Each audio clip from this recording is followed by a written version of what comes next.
Bismillah, Assalamualaikum, saya Dr. Umar. So, hari ini saya nak menceritakan kenapa waktu sebelum ini simpanan saya selalu bocor. Dan kenapa saya punya simpanan tak pernah bertambah walaupun saya dah cuba berkali-kali. So, bila kita ada cash yang banyak, kita akan fikir nak spend lagi dan lagi, walaupun bukan benda keperluan, kita akan fikir nak beli benda yang luxury ataupun beli sesuatu yang kita classify as keperluan walaupun tak perlu pun sebenarnya.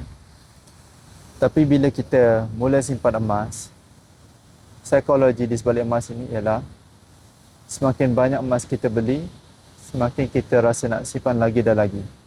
Jadi walaupun dua-dua ada nilai, tapi psikologi di sebaliknya sangatlah berbeza. Bila kita ada duit, kita akan rasa nak beli barang yang tidak perlu lagi dan lagi. Bila kita ada emas, kita akan rasa nak beli emas untuk kekalkan kekayaan kita, dan kita akan rasa nak tambah emas tu sepanjang masa setiap bulan. Jadi, untuk mengelakkan simpanan bocor, salah satu caranya ialah simply mula simpan emas. Bagi sesiapa yang nak mulakan melabur simpanan emas, boleh DM saya untuk saya bantu dengan sebaiknya. Saya Dr. Umar. Follow me for more. Assalamualaikum.